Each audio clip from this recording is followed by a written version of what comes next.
Police in Jerusalem have found traces of explosives on the site of that bus blast in the southwest of the city. At least 16 people were injured in the explosion. 2 people are now in a serious condition. Earlier, police had claimed the explosion was caused by, quote, technical reasons. Well, for more on the story, I'm joined now by freelance journalist Yevgenia Ugrinovich. Yevgenia, thanks for joining us on RT International. What's the latest we have from the authorities on this blast? Well, police confirmed that there was an explosive device at the back of the bus that caught fire. People who were administered to the local hospitals in Jerusalem were reportedly suffering of wounds typical of an explosive. But so far, no organization took responsibility for the attack. Earlier, an Aggie bus departed from the southern part of the city and arrived at Moshe Baram Street, when apparently an explosion was heard and the bus caught fire. The bus had no passengers when it exploded, and the casualties were due to being close to the nearby bus. It is reported that Jerusalem will see tighter security in the upcoming days because of the situation. And of course, the police, they initially said that this explosion was caused by technical reasons. Were they still looking into the cause, or perhaps was this an attempt not to cause a panic among people? Exactly. They tried not to stir panic among the public, but as far as I understood from the police, it's confirmed that it was a terror attack. And you mentioned that security in Jerusalem will be tightened over the next few days. How tight is security exactly now in Jerusalem? How easy would it be for a terrorist to target, to do a bombing in the city? Actually, it was the first explosion on a bus since 2012, so it's not that easy to place an explosive device on a bus, given especially in such cities as Jerusalem and Tel Aviv, because of the security, because of the tight security, especially in Jerusalem. But definitely, these lone attacks are going to take place in the future, because it's quite difficult to.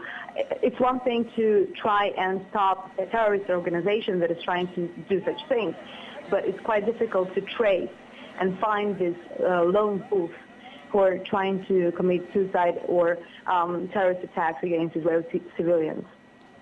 Freelance journalist Yevgenia Ugrinovich, thanks so much for giving us the update on that story there. Well, for more on the story, I'm joined live by journalist and author Gideon Levy. Thanks for joining us on RT International, Mr. Levy. Well, police have confirmed now they have found traces of explosives at the bus blast scene. Who may be behind this attack? The obvious is that it is a Palestinian organization, but it might also be an individual, because it was not a very professional bomb, as we understand now.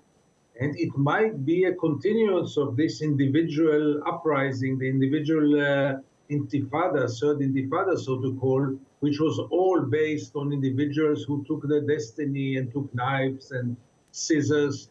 So maybe this time someone more sophisticated took an explosive and bombed himself. But it's really too early to judge.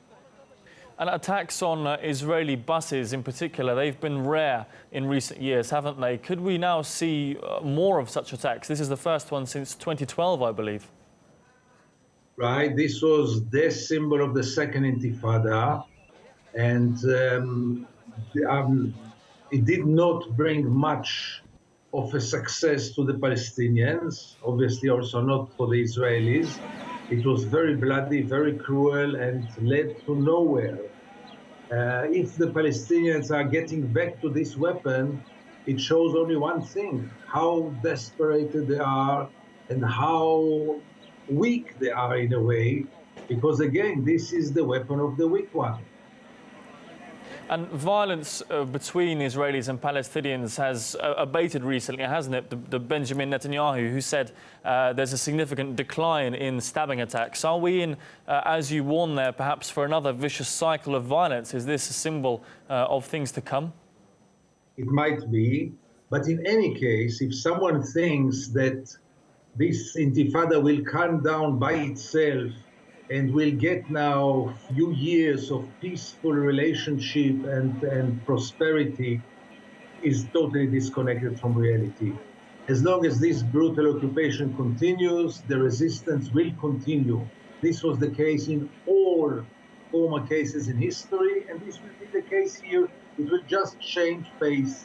Once it will be more violent, then it will be a more peaceful period, and again violence, but nothing was so far. Thanks so much, journalist and author Gideon Levy. Thanks for joining us today on RT International.